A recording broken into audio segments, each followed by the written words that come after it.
Hello दोस्तों, स्वागत है आप सभी का आपका अपने चैनल बेसिक नॉलेज में। तो कैसे हैं आप लोग? आशा करता हूँ सब मस्त है, स्वस्थ में, पढ़ाई बहुत ही जबरदस्त कर रहे हैं। जी हाँ दोस्तों, आज आप लोग के लिए हम देखने यहाँ लेकर आए हैं मैथ का मॉडल पेपर सेट 2 का subjective solution. One shot video समाप्त। एक वीडियो में सारा चीज सॉल्यूशन मिल जाएगा। चलिए देखते हैं। हर एक चीज को समझा भी देंगे। अगर आप लोगों ने ये क्वेश्चन कभी पढ़ा नहीं है तो भी समझ में आ जाएगा। तो वीडियो को पूरा देखिए, हर एक जानकारी मिल जाएगा। सभी दोस्तों को शेयर कीजिए। एग्जाम सामने आ रहा है, पढ़ाई में जुट जाइए बिल्कुल धुआंधार तरीके से। देखिए क्या है पहला सवाल हम लोग का कि 135 और 225 का एचसीएफ किसके द्वारा यूक्लिड विभाजन के एल्गोरिथम के द्वारा निकालना है आपको। तो यूक्लिड विभाजन क्या होता है? जो बड़ा वाला होता है बीच में ऐसा लिख देना, मतलब जैसे भागा जैसा होता है। ठीक है, एक 225 को लिख दिया, साइड में 135 कितना नंबर में जाएगा सर? तो 135 एक 135 घटाव कर दो तो 90 बचेगा यहाँ पर। फिर जो यहाँ पर जो संख्या होता है ना दोस्त, इसको उठा करके यहाँ रख देते हैं, यहाँ पर रख देते हैं। ठीक है, तो वही रख दिया मैंने, 135 को रख दिया। ठीक है, अब फिर इसको देंगे दोस्तों, अब भाग दो क्या होगा देख लो। 90 एकम 90 हो जाएगा। ठीक, और 135 में 90 जाए तो 45 बचेगा।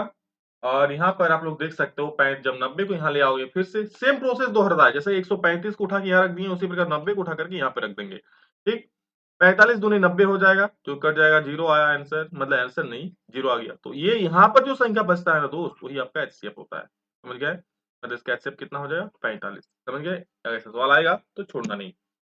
और ये सवाल तो दोस्तों छप चुका है आप लोगों के पेपर में, बिल्कुल छप चुका है। इस प्रकार का सवाल very very very very very very, जितना वेरी लगाना है लगा लो, बहुत इंपॉर्टेंट सवाल है ये। इसलिए अच्छे से देख लो इसको क्या है। ठीक है। एक द्विघात बहुपद ज्ञात कीजिए जिसके शून्यकों का योग और गुणनफल दिया है गुणनफल दिया 1/4 और -1। ठीक है, तो योग मतलब क्या? Alpha plus beta. शून्यकों का योग, शून्य क्या होता है सर? तो शून्य दो होता है, एगो होता है अल्फा, एगो होता है बीटा। योग बोल देगा तो अल्फा प्लस बीटा कर देंगे, गुणनफल बोल देगा तो अल्फा इंटू बीटा कर देंगे। वही चीज बोला है हमको। तो अल्फा प्लस बीटा क्या हो जाएगा? 1/4, और गुणनफल अल्फा इंटू बीटा क्या हो जाएगा? -1। जब भी आपको द्विघात बहुपद निकालने बोलेगा ना, हम लोग क्या मानेंगे? द्विघात समीकरण मानेंगे कि माना हुआ द्विघात समीकरण क्या। ये फॉर्मूला को बिल्कुल गांठ बांध के याद कर लो और कभी मत भूलना जब तक कि एग्जाम खत्म हो ना जाए। एग्जाम के खत्म के बाद भी नहीं भूलना, बहुत काम आएगा। क्या होता है द्विघात समीकरण? X square minus alpha plus beta x और plus alpha into beta equal to zero. ये हो गया। ठीक है, ये और भी नियम है, बट और नियम जो होगा वो थोड़े हार्डर होंगे। ये सबसे इजी नियम है और बनाओगे तो एक नंबर भी नहीं कटने वाला है दोस्त। तो बस ये लिखना, ये लिख दो, हो गया काम। X square minus alpha plus beta क्या है? 1/4, यहाँ लिख दूंगा मैं 1/4। और क्या एक्स, तो एक्स को उतार दिया, प्लस है तो प्लस दे दिया, और अल्फा इंटू बीटा क्या है सर? तो -1 है, तो मैंने यहाँ पर -1 लिख दिया। देखा मिल रहा है आप लोग को? अब क्या करेंगे दोस्त? अब मैं करूंगा एलसीएम। यहाँ कुछ नहीं है तो एक, यहाँ भी कुछ नहीं है तो एक, तो 4 और 1 का एलसीएम 4 हो गया। एक चार चार, 4 बार में, तो 4 को एक्स स्क्वायर से गुना तो 4 एक्स स्क्वायर हो जाएगा। माइनस है तो माइनस हो गया। 4 को जब इससे भाग दो, 4 एकम 4 एक बार में चल जाएगा, यानी एक एक, एक हो जाएगा, तो एक एक्स ही होगा। तो एक एक्स लिखो या फिर एक्स लिखो, बात तो बराबर है। प्लस माइनस से माइनस, एक चार 4, तो 4 एकम 4 बराबर जीरो। इधर बट्टा में 4, उधर क्या हो जाएगा? गुना हो जाएगा, तो जीरो हो जाएगा। तो 4x square minus x minus 4। ठीक है, द्विघात बहुपद क्या हो जाएगा? ये जो है दोस्तों पूरा समीकरण बराबर में जब भी रहेगा तो समीकरण कहलाएगा। तो इधर वाला जो होता है ना, इधर वाला ये होता है हम लोग का द्विघात बहुपद। क्या हो गया? 4x square minus x minus 4 हम लोग का द्विघात बहुपद हो गया। समझ गए? बस इतना करना है और दो नंबर पॉकेट में करके कर ले जाना है। अगला सवाल क्या बोला है कि एबीसी एक समद्विबाहु त्रिभुज है जिसमें कौन सी समकोण है? सिद्ध कीजिए। A B square equal to AC square, the most famous hot hot question है, बहुत ही ज्यादा। ठीक है, जी हाँ, एग्जाम में कई बार पूछा गया है, इस बार भी पूछा जा सकता है। अच्छे से देख लो कि क्या दिया हमको। एबीसी एक समद्विबाहु त्रिभुज दिया है जिसमें क्या है? AC बराबर BC। तो सर AC बराबर BC क्यों किए? AC बराबर AB क्यों नहीं कर दिए? तो ये भी कैसे कर सकता है दोस्त? ये तो कर्ण है ना, ये हमेशा इन दोनों से बड़ी होती है, तो ये तो कभी बराबर नहीं कर सकता। इन दोनों बराबर हो सकता है समद्विबाहु त्रिभुज में। समद्विबाहु त्रिभुज बोला है इसलिए बराबर हो गया। और बोला है कौन सी समकोण, तो कौन सी समकोण, गलती से भी यहाँ बी मत लिख देना मेरे भाई। बस इतना समझ गए। अब समकोण त्रिभुज ए सी बी में हम जानते हैं कर्ण का स्क्वायर इक्वल लंब का स्क्वायर प्लस आधार का स्क्वायर। यानी कि कर्ण क्या है? AB, लंब क्या है? AC, आधार क्या है? BC। तो AC का स्क्वायर इक्वल टू AB का स्क्वायर प्लस हो जाएगा BC का स्क्वायर। तो बस वही चीज की AC का स्क्वायर इक्वल टू AB का स्क्वायर इक्वल टू AC का स्क्वायर प्लस BC का स्क्वायर, मतलब इस भुजा का स्क्वायर इक्वल टू इसका स्क्वायर प्लस इसका स्क्वायर। अब क्या करेंगे? AC का स्क्वायर देखो यहाँ पर मेरे पास दिया है क्या? AC इक्वल टू BC दिया हुआ है ना? AC इक्वल टू BC दिया हुआ है, यहाँ पर देखो AC इक्वल टू BC दिया हुआ है। हमको किसको रखना है? हमको AC को रखना है ना। मतलब भाई साहब BC का यहाँ क्या काम? इसको हटाओ, हटाओ जल्दी से। तो सर BC जब क्या रख दे? तो BC की जगह पे AC को रख सकते हो। समझ गए? BC की जगह पे AC रख देंगे तो BC का स्क्वायर, तो AC का स्क्वायर हो जाएगा, तो AC square plus AC square, 2AC square, that is AB square equal to 2 AC square is our final. Got it? और नेक्स्ट क्वेश्चन है हमारा, एक्स अक्ष पर वह बिंदु ज्ञात कीजिए जो 2, -5 और -2, 9 से समदूरस्थ है। ओके मेरे दोस्त, प्यारे प्यारे भाई, देख लो, एक्स अक्ष पर वह बिंदु, फेमस सवाल है, हर एक साल इस टाइप का क्वेश्चन रहता है, इस साल भी 100% रहेगा। इस प्रकार का सवाल को जरूर देख लो। माना एक्स अक्ष पर वह बिंदु क्या, एक्स कोमा जीरो। अब ध्यान से सुनो, एक्स अक्ष पर अगर किसी बिंदु को मानेंगे ना, तो यहाँ पर वाई का वैल्यू कुछ मिलेगा? बिल्कुल नहीं मिलेगा। वाई अक्ष पर जाएंगे तो वाई का मान मिलेगा। अगर एक्स अक्ष में आप कहीं भी घूमो, इधर से उधर, कहीं भी आपको वाई का वैल्यू नहीं मिलेगा। यहाँ पर सिर्फ आपको एक्स का ही वैल्यू मिलेगा, वाई का मेरा क्या मिलेगा? वाई का जीरो हो जाएगा। उसी प्रकार वाई अक्ष में ढूंढोगे तो वाई अक्ष में क्या, एक्स का मान जीरो होगा। वाई अक्ष में क्या होगा? एक्स का मान जीरो होगा। तो एक्स का मान जीरो तो पहले जीरो और बाद में वाई होता है, तो वाई का मान तो कुछ होगा, तो वाई लिखेंगे। समझे? तो अगर एक्स अक्ष पर वो समीकरण आपको निकालने बोल रहा है तो एक्स कोमा जीरो होगा, और अगर वाई अक्ष पर निकालने बोल रहा है तो क्या होगा? Zero comma Y. समझ गए? बहुत बढ़िया। चलो देखो, तो मान लिया एक्स अक्ष पर वह बिंदु क्या, एक्स कोमा जीरो, चूंकि एक्स अक्ष बोला था, वाई अक्ष बोलता तो जीरो कोमा वाई होता। बिंदु क्या दिया है? एक को मान लेते हैं ए 2,5, दूसरा को मान लेते हैं बी -2,9। क्योंकि बोल क्या रहा है कि ये जो बिंदु है, बिंदु एक्स अक्ष पर वह बिंदु दोनों से समदूरस्थ है। किससे किससे? इससे और इससे, दोनों से। मतलब पी जो है, कह सकते हैं ए और बी दोनों से समदूरस्थ है। समदूरस्थ मतलब समान दूरी पे है, मतलब पी ए बराबर पी बी। फॉर्मूला होता है दूरी सूत्र का, पीए का क्या होता है? Note x two minus x one का whole square plus y two minus y one का होल स्क्वायर। सेम टू दोनों तरफ फॉर्मूला लगा दी, ये पीवी का फॉर्मूला लग गया, ये पीवी का लग गया, और ये पीए का फॉर्मूला लग गया। ठीक है, अब बस देखो क्या, पी ए निकालना है ना, तो पी वाला जो होगा x1 होगा, y1 होगा, ए वाला जो होगा x2 होगा, y2 होगा। उसी प्रकार पीबी करेंगे तो ये होगा x1 y1, और ये बी वाला क्या हो जाएगा? x2 y2 हो जाएगा। ठीक है, तो क्या करेंगे? x2 माइनस x1 का होल स्क्वायर, पीए निकालेंगे तो x2 माइनस x1 का होल स्क्वायर, यानी 2 माइनस x का होल स्क्वायर हो जाएगा, प्लस -5 माइनस 0 का होल स्क्वायर हो जाएगा, इक्वल टू जो है x2 माइनस x1, तो क्या होगा? -2 माइनस x का होल स्क्वायर हो जाएगा, और प्लस y2 माइनस y1, यानी कि 9 माइनस 0 का होल स्क्वायर हो जाएगा। बस सिंपल सा वैल्यू बैठा दिया दोनों तरफ। अब रूट है तो रूट हटा देंगे। कैसे? दोनों तरफ वर्ग करके हटा देंगे। तो ये a माइनस बी का होल स्क्वायर इधर हो गया, और -5, 0 तो खत्म, तो -5 का हो जाएगा। और यहाँ पर तो रूट हट गया, तो -2 माइनस x का होल स्क्वायर रह गया, और इधर 9 में 0 गया तो 9 का स्क्वायर रह गया। ठीक है, आइए क्या करेंगे, इसको a माइनस बी का होल स्क्वायर में तोड़ दो। ए स्क्वायर माइनस 2ab, ए मतलब 2 और b मतलब x, और प्लस -5 का स्क्वायर हो जाएगा 25, यहाँ पर प्लस बी स्क्वायर भी होता है ना, a square minus 2 plus b square, b में क्या है? x। सेम काम इधर करो, क्या हो जाएगा? -2 माइनस एक्स का होल स्क्वायर, यानी ए माइनस बी का होल स्क्वायर, इसको भी तोड़ दो। तो ए स्क्वायर यानी -2 का स्क्वायर, -2 बी, तो -2 ए की जगह पे -2 और बी की जगह पे x। ठीक है, क्या हो गया? अब प्लस बी स्क्वायर यानी कि x का स्क्वायर, प्लस 9 का स्क्वायर 81। सेम देखो, एक्स स्क्वायर यहाँ और एक्स स्क्वायर यहाँ कट जाएंगे, बिल्कुल कट जाएंगे। और तो क्या बचेगा? 2 का स्क्वायर 4 बचेगा, -2 दूनी 4 एक्स, और प्लस का 25। उधर -2 का स्क्वायर 4 हो जाएगा, यहाँ 4 है, और 2 दूनी माइनस माइनस प्लस 4 एक्स, और प्लस 81। तो 4 इधर भी प्लस में था, उधर भी प्लस में था, कट जाएंगे ना। बिल्कुल, इधर +4 एक्स है, उधर लगे -4 एक्स हो जाएगा। देख लो यहाँ पर -4 एक्स हो गया, और इक्वल टू में 81। ठीक है, और 25 इधर प्लस में है, तो उधर जाके -25 हो जाएगा। तो 81 में 25 घटा दोगे तो कितना बचेगा? 56, और x बराबर हो जाएगा -56 बटा 8। माइनस है इधर, कहीं ऊपर नीचे कहीं भी तो कोई फर्क नहीं पड़ता। 68 56, x का वैल्यू हो गया -7। हमारा वो बिंदु निकल गया p -7, तो कुछ भी नहीं है, बहुत आसान है। ठीक है, अगला सवाल, इसको आप लोग बच्चा बच्चा बोल दोगे इसको। साइन ए दिया है 3/4, और इसको हम जानते हैं क्या निकालना है, कॉस ए और tan ए निकालना है ना। तो साइन ए क्या होता है सर? p बाय h होता है, यानी p बराबर 3 दे दिया, h बराबर 4 दे दिया, जो कि मैंने यहाँ लिख दिया है। हमको b निकालना है। हमको फॉर्मूला पता है क्या, कि h स्क्वायर इक्वल होता है p square plus b square. बस वैल्यू बैठा दो, h का वैल्यू 4 है, p का वैल्यू 3 है, और b का वैल्यू निकालना है, तो b स्क्वायर कर दिया। 4 का स्क्वायर 16, 3 का स्क्वायर 9, और b का स्क्वायर b स्क्वायर ही होगा। ठीक है, क्या करेंगे? 16 में 9 जाएगा तो इधर हो जाएगा 7, तो बी स्क्वायर बराबर क्या हो जाएगा? 7। तो बी बराबर क्या हो जाएगा? √7। ठीक है, इधर उधर करो कोई फर्क नहीं पड़ता, इधर 16 माइनस 9 7 होगा, 7 बराबर बी स्क्वायर, यानी बी स्क्वायर बराबर 7, बी बराबर √7। निकालो कॉस से, बी बाय एच होता है, बी कितना है सर? बी निकाले हम √7, √7 बटा एच कितना है सर? एच 4 है, बटा 4। tan थीटा क्या होता है? tan A P by B होता है, पी कितना है देख लो, 3 है, बी कितना है देख लो, √7 है। आया कि नहीं आया समझ में? बिल्कुल ना। अगला सवाल देखो। सिद्ध कीजिए कि वृत्त के किसी बिंदु पर स्पर्श रेखा स्पर्श बिंदु से जाने वाली त्रिज्या पर लंब होती है। क्या बोल रहा है? सिद्ध कीजिए कि वृत्त के किसी बिंदु पर स्पर्श रेखा स्पर्श बिंदु से जाने वाली त्रिज्या पर लंब होता है। मतलब वृत्त के किसी बिंदु से, ये बिंदु हो गया, से जाने वाली जो स्पर्श रेखा है, ये रेखा वृत्त से खींची गई त्रिज्या पर लंब होती है, यही तो निकालना है हमको। चलो निकालते हैं भैया जी, क्या करना है? बैठे बैठे कुछ कम, हमें एक ओ वृत्त, ओ केंद्र वाला वृत्त दिया गया है, बिल्कुल देखो ओ केंद्र वाला, ओ केंद्र वाला है, जिसमें एक्स वाई स्पर्श रेखा है, जिसमें ये वाला जो एक्स वाई है ना, ये क्या है? स्पर्श रेखा है। जो बिंदु ओ पर वृत्त को स्पर्श करती है, जो बिंदु ओ पर, एक मिनट, जो बिंदु, सॉरी, जो बिंदु पी पर, यहाँ पी पर वृत्त को स्पर्श करती है, समझ गए? बस हमें एक ओ केंद्र वाला वृत्त दिया गया है, एक्स वाई वृत्त की स्पर्श रेखा है, जो बिंदु को पी पर, जो वृत्त को बिंदु पी पर स्पर्श करती है, इतना सा हो गया। अब रचना में क्या किया हम? O से Q तक एक रेखा खींचे जो वृत्त के बाहर स्थित है। O से Q, ये वाला O से Q, O से Q किया, एक रेखा खींचे जो वृत्त के बाहर स्थित है। ठीक है, क्योंकि ये तो आपको निकलना ही है, ये लंब है, ये तो आपको निकालना ही है, ठीक है। समझ गए? अब क्या करेंगे हम? बिंदु P पर वृत्त पर स्थित है। चूंकि बिंदु P जो है, बिंदु P कहाँ पर है? वृत्त पर ही किसी बिंदु पर है ना? और Q क्या है? वृत्त के बाहर से है। अतः O से स्पर्श रेखा पर न्यूनतम दूरी OP है। अतः मानेंगे कि O से जो स्पर्श रेखा न्यूनतम दूरी, कम से कम दूरी मानेंगे तो क्या होगा?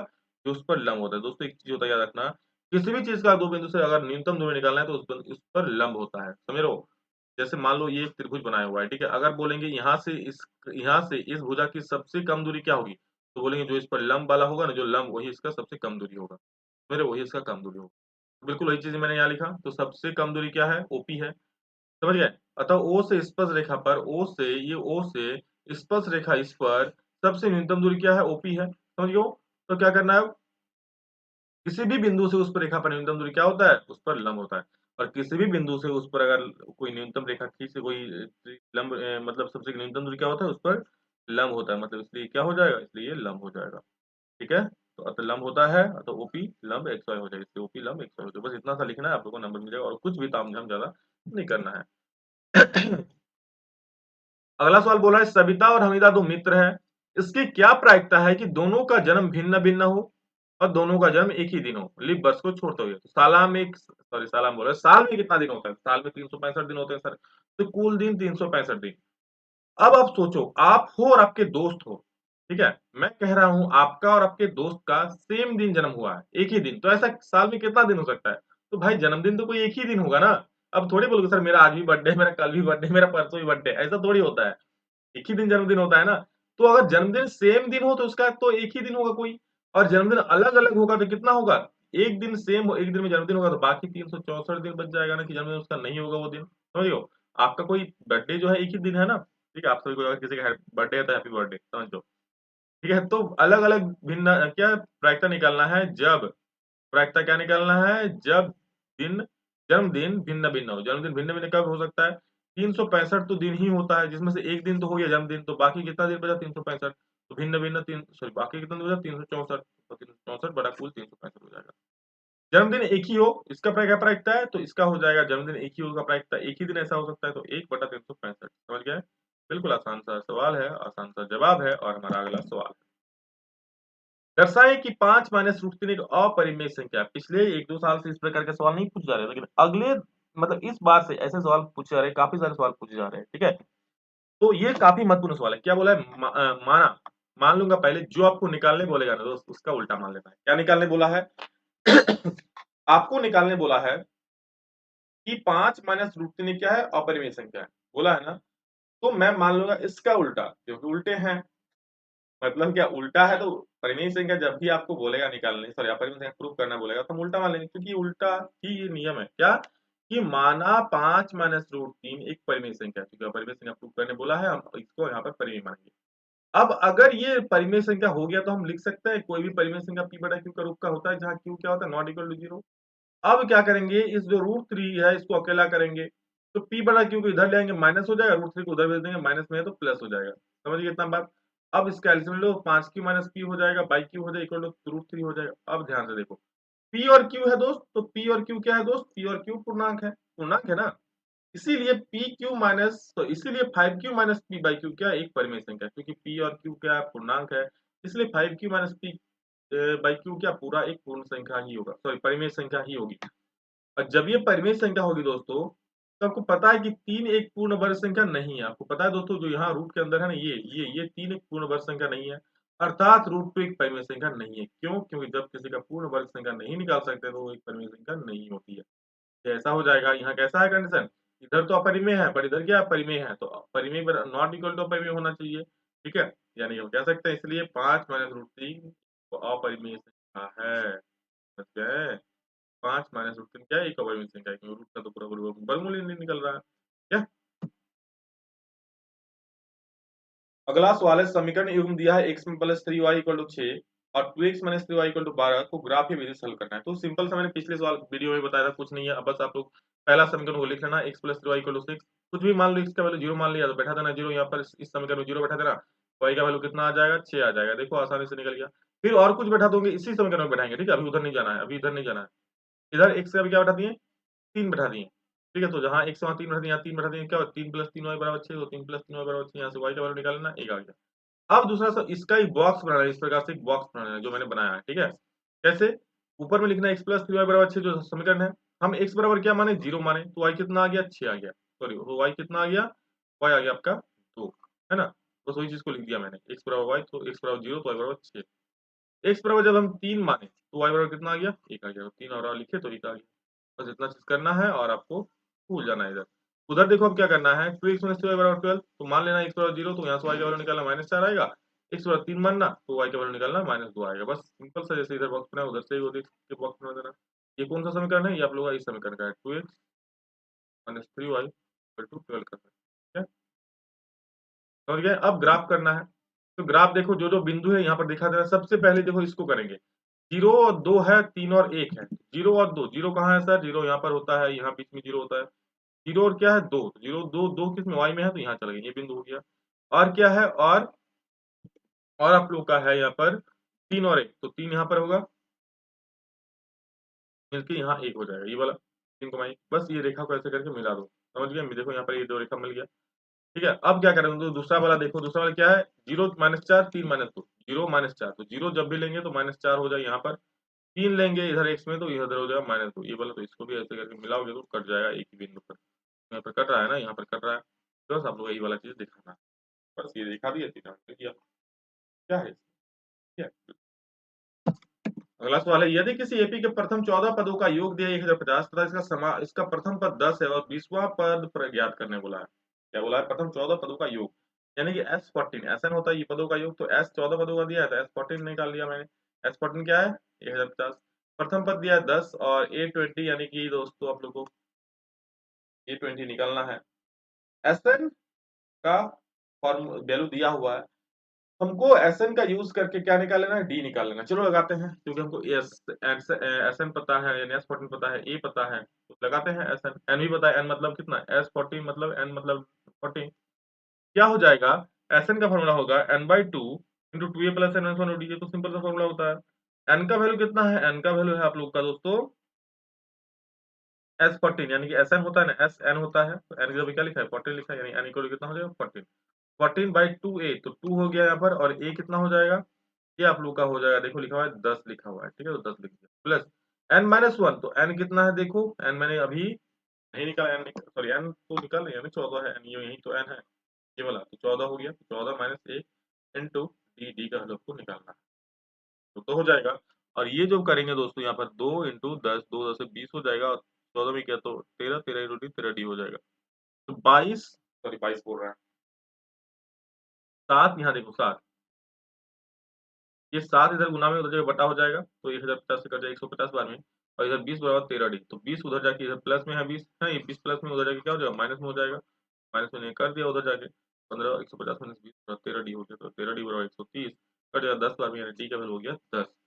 तो अब आपको क्या निकालना, डी निकल गया, तो 20वां पद निकालो, 20वां पद a प्लस 19 डी होगा, तो a प्लस 19 यानी m बराबर हो जाएगा 10, और 19 और डी का वैल्यू हो जाएगा 10, तो 10 90 तो सही है, 19 10 90 प्लस 10 290 होगा, क्या है, चलिए, बहुत बढ़िया। दोस्तों हमारा अगला सवाल यहाँ देख सकते हो क्या है, ये तो आपका हो गया, ठीक है। ये देखो, k का मान ज्ञात कीजिए यदि बिंदुओं 3 बिंदु दिया है और बोला संरेखीय। भाई साहब संरेखीय मतलब क्या होता है, समान रेखा पर होता है, संरेखीय मतलब समान रेखा। जब 3 बिंदु एक ही रेखा में स्थित होता है तो उसे हम लोग बोलते हैं संरेखीय। ये हो गया संरेखीय, एक ही रेखा में हो गया ना। तो बताओ, जब संरेखीय होगा तो त्रिभुज बनेगा, नहीं बनेगा ना। त्रिभुज बनने के लिए 3 बिंदु ऐसा चाहिए, तो 3 बिंदु जब एक ही लाइन पे होगा त्रिभुज तो बनेगा ही नहीं, मतलब त्रिभुज नहीं बनेगा, तो त्रिभुज का क्षेत्रफल क्या हो जाई, 0 हो जाई सर, 0 हो जाए तो इसलिए बिंदु संरेखी है, तो मैंने क्या लिख दिया, त्रिभुज का क्षेत्रफल 0 लिख दिया। बात आसान है, समझ गए।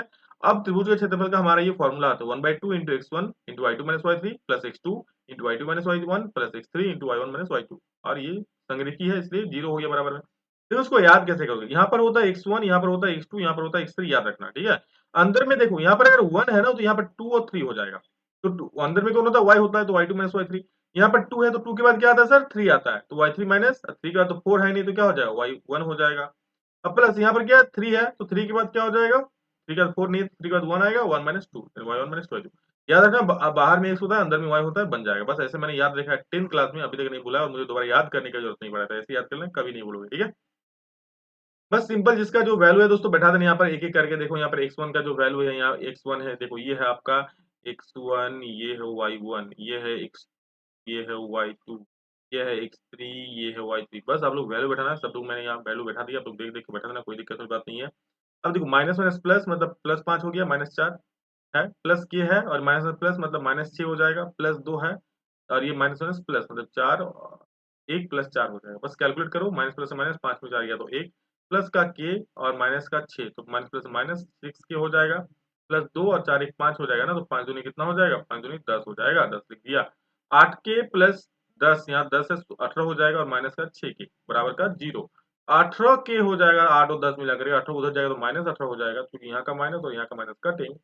6 के है बराबर 18, तो के बराबर 18/6 कट के आ जाएगा 3, का वैल्यू हो गया 3, और बढ़ जाओ आगे 12 नंबर गेम, ठीक है। सिद्ध कीजिए, सिद्ध करने बोला है 8.4, बहुत महत्वपूर्ण चैप्टर है, आप लोग का 2 साल से ये चैप्टर रिड्यूस में था, इसको मौका नहीं मिला था आने का, इस साल आ गया है मार्केट में, क्योंकि 2 साल से ये रिड्यूस में था, नहीं आ रहा था 8.4, ठीक है। लेकिन इस बार आप लोग 8.4 सिलेबस में है, और सवाल भी पक्का एग्जाम में रहेगा, ठीक है। तो देख लो, बहुत ही आसान चैप्टर, कुछ फॉर्मूला का याद रखना होता है।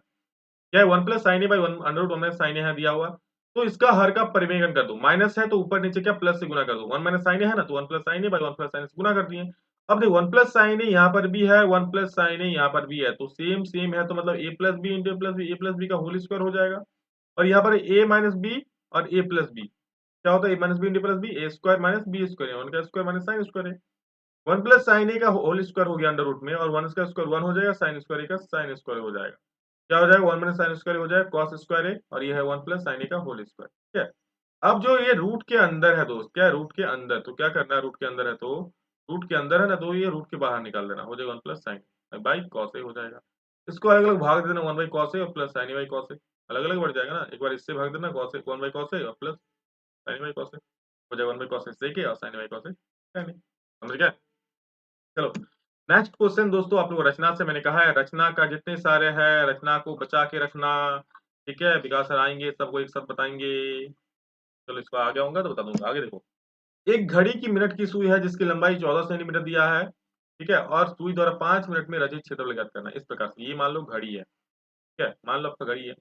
अब क्या बोला है, मान लो अभी सुई यहाँ पर है, ठीक है, 5 मिनट में जब सुई यहाँ पर होगा तो कितना क्षेत्रफल कौन आकार का हो रहा है, देखो तो सब त्रिज्यखंड आकार का हो रहा है। ये क्या है, थीटा। 5 मिनट में, अब ये सुई जो होगा, सुई तो भाई त्रिज्या होगा ना, और त्रिज्या कहाँ से लाएंगे हम, यही तो त्रिज्या होगा ना, तो r बराबर 14 सेंटीमीटर हो जाएगा। थीटा कैसे निकालेंगे, तो आपको पता है जो पूरा डिग्री घूम जाएगा, पूरा ये घूम जाएगा तो 360 का कोण बनाएगा। 360 डिग्री में कितना टाइम लगता है, 5 मिनट में 360 डिग्री, 360 1 मिनट में, सॉरी 360 डिग्री बनाएगा कितना मिनट में, तो सर 60 मिनट जब घूमेगा ना तो 360 का कोण बन जाएगा। तो सर 1 मिनट में कितना बनाएगा, 360/60 बनाएगा, 0 0 कटेंगे, 6 2 36, 6 में कट जाएगा। 1 मिनट में 6 डिग्री बना रहा है, तो 5 मिनट में कितना बनाएगा, 5 मिनट में बनाएगा 60 डिग्री। अरे भाई मैंने तो बना ही दिया, देख लो, दिक्कत नहीं है, ठीक है। क्या है, 60 मिनट बनाया कोण 360 डिग्री, 1 मिनट बनाया कोण 360/60, तो 5 मिनट में बनाया कोण 30 डिग्री हो गया, 6 थीटा बराबर 30 डिग्री है। आ गया हमारा 5 मिनट में रचित क्षेत्रफल क्या होगा, त्रिज्याखंड का क्षेत्रफल, क्योंकि ये भाई साहब त्रिज्याखंड जैसा ही तो दिख रहा है, ठीक है। तो क्या करेंगे अब हम करेंगे theta by 360 into pi square, theta by 360 यानी थीटा 30/360, पाई का वैल्यू 5/7, आर का वैल्यू 14 का स्क्वायर हो जाएगा। तो ये बस कैलकुलेट करना, आराम से कटिंग कुटिंग कर देना। 7 दूनी 14 काट दिए, 1 0 1 0 कट गया, 3 12 36 हो गया, ठीक है। फिर 2 चौके 12 और 2 एकम 2 2 11 22 कट गया, ठीक है। अब क्या, 2 3 6 और 2 एकम 2 कट गया, समझ गए। तो बस 11 बचा ऊपर में, गुना 14 गुना कर दो, बट्टा में हो गया 3, कौन बड़ा 3 से आंसर हो जाएगा। अब दोस्तों आप लोग का आ गया है 5 नंबर सवाल। एक सवाल इससे फिक्स है, छप चुका है 5 नंबर में। तो 5 नंबर मिल जाए, इसको बस सही से थोड़ा कर लेना, 1 नंबर भी नहीं कटेगा, 5 नंबर मिल जाएगा। सबसे पहले क्या निकालना है? विभक्त कर जाती है। कोई भी द्विघात समीकरण दिया हुआ है ना, यहाँ पर जो होता है वो होता है ए, यहाँ पर जो होता है बी, यहाँ पर जो होता है वो होता है सी। सबको पहले मान लिखना है एबीसी का। मैंने लिख दिया, ए बराबर 2, बी बराबर -6 और सी बराबर 3 लिख दिया मैंने।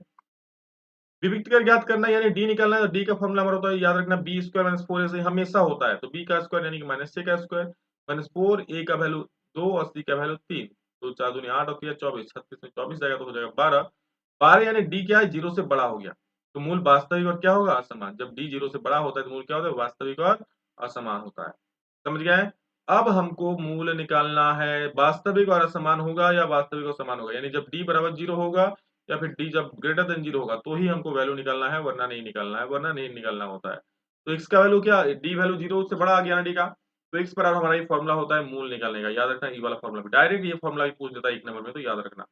तो ऑब्जेक्टिव में डायरेक्ट फॉर्मूला पूछ सकता है। तो x बराबर minus B plus minus under D by 2 ये हो गया। माइनस बी, बी का वैल्यू कितना है? -6। तो माइनस ऑफ माइनस है पहले से -6 plus minus under D, D का वैल्यू कितना आ गया? देखो 0, तो सॉरी डी का वैल्यू 12, तो 12 लिख दिया। ठीक है। अब क्या करेंगे? बाई 2a, तो 2 का तो 2 और a का वैल्यू कितना है देख लो, a का वैल्यू है 2, तो यहाँ 2 मैंने लिख दिया। माइनस माइनस प्लस 6 हो जाएगा, प्लस माइनस माइनस 12 हो जाएगा, 2 दूनी 4 हो जाएगा। 12 को लिख सकता हूँ मैं, क्या लिख सकता हूँ? रूट 12 को लिख सकता हूँ 2 गुना 2 गुना 3, क्यों सर? 2 दूनी 4, 4 तिया 12। 2 में से 2 निकलेगा, 3 अंदर रह जाएगा, 2 रूट 3 हो जाएगा। तो 2 रूट 3 हो गया बाई, और ये हो 2 ब्रैकेट में, तो दिया 6 प्लस हो गया बाई 4। 2 दूनी 4 हो गया, तो 3 प्लस माइनस में रूट प्लस है माइनस है, 3 plus root 3 by 2, 3 minus root 3 by 2 आपका आंसर है। क्या ही है इसमें? कुछ है। अगला सवाल देखो, और ये बहुत फेमस सवाल है। ठीक है, आपका 3 या 4 प्रमेय पढ़ लेना, उसी में से एक छप के आ जाएगा। क्या? सिद्ध कीजिए कि दो समरूप त्रिभुजों के क्षेत्रफल का अनुपात इनके संगत भुजाओं के अनुपात के वर्ग के बराबर होता है। तो त्रिभुज एबीसी तथा पीक्यूआर दो समरूप त्रिभुज दिया गया है हमें, मैंने लिख दिया ये एबीसी है, ये पीक्यूआर को दो समरूप त्रिभुज दिया गया है। जिसमें क्या होगा? अगर समरूप है तो हमको पता है कि भुजाएं समानुपाती होता है, मतलब लिख सकता हूँ AB बटा PQ इक्वल टू BC बटा QR इक्वल टू AC बटा PR। वही चीज लिखा है, ये होगा। समझ गए? हमें सिद्ध क्या करना है? हमें सिद्ध करना है कि एरिया त्रिभुज ABC का क्षेत्रफल बड़े त्रिभुज PQR का क्षेत्रफल बराबर भुजाओं के अनुपात का वर्ग के बराबर। भुजा का अनुपात क्या होगा? AB बटा PQ, BC बटा QR और AC बटा PR होगा ना? यही तो होगा, और तो कुछ नहीं होगा। वही चीज में लिखा है, और उसका वर्ग के बराबर तो सभी का स्क्वायर कर दिए। सिंपल सा है। रचना में क्या किए दोस्त? रचना में ये देखो क्या करना है, ए से लेकर एबीसी पर लंब खींचना है और पी से लेकर क्यूआर में लंब खींचना है। ये लंब हम खींचते हैं। ठीक है, समझ गए? अब क्या करो देखो। रचना हो गया। अब उत्पत्ति, क्योंकि हमको क्षेत्रफल निकालना है तो हम यही वाला चीज करेंगे। क्या निकालेंगे? क्षेत्रफल किसका? त्रिभुज एबीसी का और पीक्यूआर का। तो वही लिखें, त्रिभुज एबीसी का क्षेत्रफल बटे त्रिभुज पीक्यूआर का क्षेत्रफल। तो एबीसी क्या हो जाए? हाफ गुने आधार गुने ऊंचाई। तो हाफ तो 1/2 हो गया, आधार क्या हो गया? बीसी हो गया, और ऊंचाई हो गया एम, तो बीसी इंटू एम हो गया। पीक्यूआर का क्या होगा? हाफ गुने आधार हो गया क्यूआर, और ऊंचाई हो गया पीएन, तो क्यूआर इंटू पीएन हो गया। ठीक है, अब क्या करेंगे देखो, 1/2 कट गया। अब यहाँ पर बीसी बटा Q R equal to M बटा पी एन हो गया। हमको प्रूफ क्या करना है? बस कोई भी एक वाला मैं कर दूं, क्योंकि हर एक चीज तो आपस में बराबर भी है। अगर सिर्फ मेरा यही वाला आ गया तो यही वाला तो अपने, ये वाला तो अपने आप हो जाएगा, ये वाला अपने आप हो जाएगा। क्यों? क्योंकि सब तो आपस में बराबर है, क्योंकि समरूप है तो सभी भुजाएं क्या समानुपाती है। तो किसी एक को मैं बराबर दिखा दूंगा तो मेरा बाकी सारा बराबर हो जाएगा। होगा कि नहीं होगा? बिल्कुल हो जाएगा सर। तो यानी कि बीसी बाई क्यू आर है, अगर मैं किसी तरह से इसको बीसी बटा क्यू आर कर दूं, ध्यान से सुन लो मेरी बात को।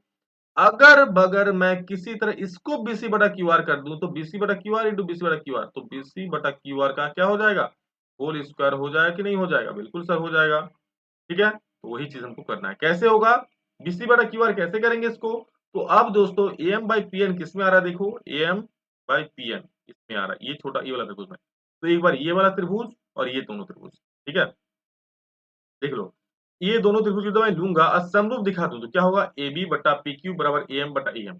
अगर देख लो ध्यान से, अगर ये दोनों त्रिभुज ए बी एम और पी क्यू एन समरूप हो जाए तो क्या हम लिख सकते हैं? ए बी बटा पी क्यू बराबर ए एम बटा पी एन। बिल्कुल लिख सकते हैं। तो ए एम बटा पी एन की जगह पे यहाँ पर मैं क्या लिख सकता हूँ फिर? ए बी बटा पी क्यू। तो सर ए बी बटा पी क्यू लिख दिए, बीसी बटा क्यू आर कैसे गुना हो जाएगा? अरे रुको जरा, रुको, सबर करो। ए बी बटा पी क्यू किसके बराबर है, बीसी बटा क्यू आर के बराबर है। तो ये लिखो चाहे ये लिखो चाहे ये लिखो, कोई फर्क पड़ेगा, बिल्कुल नहीं पड़ेगा। हमको जरूरत है इस चीज का, तो हम A M by A B by P Q क्यों लिखेंगे, इसी को लिख देंगे, स्क्वायर हो जाएगा। मेन मोटो समझ गए क्या है हम लोग का, मतलब हमको निकालना है क्या, हमको निकालना है, हमको करना है ये दोनों को समरूप, किसको, इसको और इसको। तो चलो करते हैं। त्रिभुज ए बी एम और त्रिभुज पी क्यू एन में, त्रिभुज ए बी एम और त्रिभुज पी क्यू एन में क्या क्या बराबर, देखो कोण बी बराबर कोण क्यू, कोण बी बराबर कोण क्यू, ये क्या है, उभयनिष्ठ है, दोनों में है ना।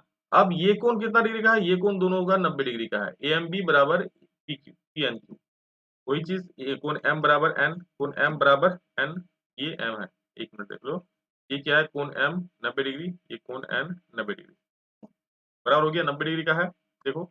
और ये बी और क्यू क्यों हुआ, क्योंकि एबीसी और पी क्यू और क्या है, समरूप है, ठीक है। बी बराबर क्यू क्यों हुआ, बी बराबर क्यू ये होगा, इसलिए हुआ क्योंकि एबीसी और पी क्यू और क्या है, समरूप है, क्वेश्चन में ही दिया हुआ है, ठीक है।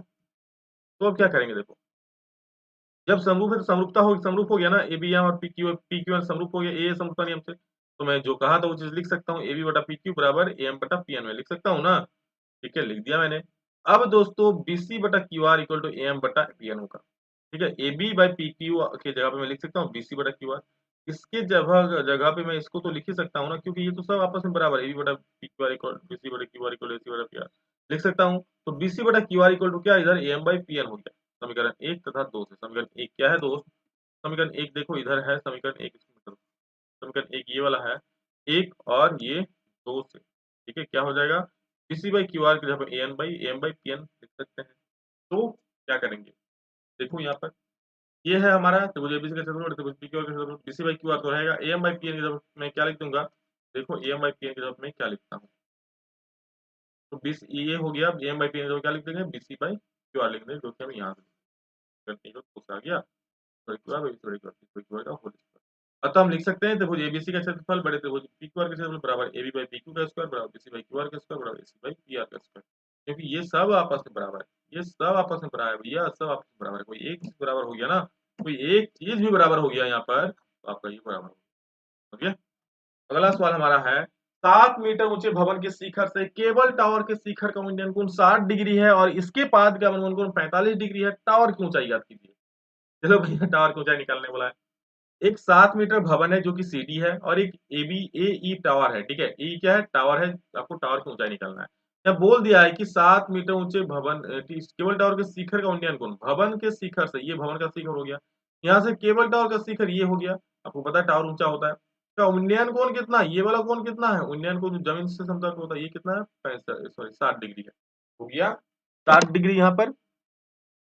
और क्या बोला है कि इसके पाद का अनुमान कोण, किसका, केबल टावर का, इसका पाद का अनुमान को देखो कितना है, 45 डिग्री है, हो गया ना।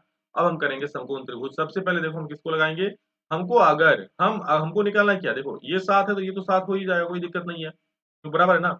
अगर हम ये वाला चीज तो निकाल ले तो मेरा काम खत्म हो जाएगा, खत्म, ठीक है। तो ये वाला कैसे निकलेगा, उसके लिए हमको ये वाला पता होना चाहिए, और ये वाला कैसे पता चलेगा, उसके लिए हमको ये वाला पता चलना चाहिए। तो लगाएंगे समकोण त्रिभुज डी ई सी में, समकोण त्रिभुज डीईसी लिखो, एससीडी लिखो, सीडीई में क्या हो जाएगा, tan 45 equal P by B यानी सी डी बाई डी हो जाएगा। तो tan 45 वैल्यू 1 हो गया, सीडी का वैल्यू कितना है सर, सीडी का वैल्यू 1 है, तो 7 है, तो डी का वैल्यू भी आ गया 7 मीटर, डी का वैल्यू भी आ गया 7 मीटर। अब समकोण त्रिभुज एबीसी में, ए बी सी में ये ए बी निकालने के लिए क्या लिखेंगे, tan 60 डिग्री बराबर हो जाएगा ए B by B C, tan 60 degree देखो कहाँ पर है, यहाँ पर इक्वल टू हो जाएगा ये ए बी बटा बी सी, वही चीज कर दिया, ए बी बटा बी सी, रूट tan 60 वाला √3 हो गया, और ए बी बटा बी सी का वैल्यू हो गया कितना, 7 हो गया, ये वैल्यू देखो यहाँ पर 7 लिखा हुआ है ना, क्योंकि ये 7 आया, ये भी 7 आया, बीसी का वैल्यू भी 7 आया है ना? अब दोस्तों क्या करेंगे, यहाँ से बीसी का 7 हो गया, ए बी बराबर 7 √3 हो जाएगा, टावर की ऊंचाई आपको निकालना है, टावर की ऊंचाई क्या हो जाएगा, A B plus b, a B plus ये a B plus b, a B plus b, ये तो टावर है, इसको निकालना है, ठीक है। क्या करेंगे, A B plus B 7 √3 plus 7, 7 होना है, √3 प्लस 1 मीटर आंसर। अगला सवाल जो कि छिन्नक का है, काफी महत्वपूर्ण सवाल, और इतना कर दोगे ना, जी हाँ जितना दिख रहा है इतना अगर आप कर दिए तो इतना नंबर में ही आपको 5 नंबर मिल जाएगा। क्या दिया, छिन्नक की ऊंचाई दिया 45 सेंटीमीटर, त्रिज्या दिया 2807 सेंटीमीटर, तो आपको आयतन निकालना है। तो एच बराबर 45, आर वन बराबर 28 और आर टू बराबर 7 सेंटीमीटर दिया। हमको पता है छिन्नक का आयतन होता है 1/3 पाई एच, तो आर वन का स्क्वायर प्लस आर टू का square plus R one into R three होता है, तो 1/3 पाई का वैल्यू 7 हो गया। आर का वैल्यू हो गया क्या, आर वन का स्क्वायर यानी कि आर वन कितना है, देखो 28 का है सर, 28 का स्क्वायर प्लस आर टू का स्क्वायर यानी कि 7 का square plus R one into R two यानी कि 28 इंटू 7, ब्रैकेट में कितना है, एच का वैल्यू 45 है। अब क्या करेंगे यहाँ पर, ये जो है इसको सबको जोड़ देना आप लोग, 28 के इसको 784, आर वन का स्क्वायर होगा, 7 का स्क्वायर हो गया 49, 28 का हो गया 196, तो इसके साथ अच्छा दोस्तों जोड़ कर दीजिए, और 1029, 7 से काट देना 147 बार में कट जाएगा, फिर 3 से काटा, फिर बाद फिर 49 बार में कट जाएगा, बचा क्या 22 गुणे 49, और और क्या बचेगा, और बचेगा 45, ठीक है। वैसे ही चीज करना है। चलो आगे देखते हैं, गुना करते हैं, ठीक। क्या गुना करेंगे, 22 गुना 49 गुना 45, तो इसको गुना करना है, 48,510 का आंसर हो जाएगा। और अंतिम सवाल हमारा है, निम्न आंकड़ों का माध्य ज्ञात करे। दिया हुआ है वर्ग अंतराल और बारंबारता, जो कि बारंबारता एफ आई होता है, वर्ग चिन्ह एक्स आई निकालना है, दोनों के बीच का निकाल दो, 45% की उसका 50 होता है, सब में डिफरेंस 10 करके है, तो 10 जोड़ दो, 50 60 70 80 90 तक। अब एफ आई एक्स आई निकाल लो, सब गुना कर दो, 50 किया 150, 10 छो के 60 तो 60 600, 11 से 770, 8 140, 3 9 770 हो गया। सबको जोड़ दो, 2430 आ जाएगा, बटा का आ जाएगा कितना, बटा का आ जाएगा आपका, जोड़ लो, बटा का कितना आएगा, ये होगा 0 का 0, यहाँ का बटा जोड़ दो भाई, यहाँ तो है ही आपका, ये जोड़ना होता है, यहाँ तो 35 है ही, चलो ठीक है। Sigma F I by sigma F I कितना है, 2430 बटा एफ आई कितना है 35, तो कटेगा 5 से 7 35, 5 6 20, 5 6 20 और 4 5 8 40, 3 5 के 30, 86/7 भाग देना, तो आ जाएगा 69.4 centimetre square, sorry centimetre, sorry 69.4 only answer हो जाएगा। तो ये था दोस्तों आप लोगों का सोशल साइंस और मैथ का पूरा सब्जेक्टिव सॉल्यूशन सेट 2 का, और सेट 3 भी जल्द आ जाएगा, बस पढ़िए, मेहनत कीजिए, सारे कॉन्सेप्ट को क्लियर कीजिए जितना मैंने बताया। चलिए love you all, thank you, फिर नेक्स्ट वीडियो में जल्द मिलेंगे, तो जय हिंद, वंदे मातरम।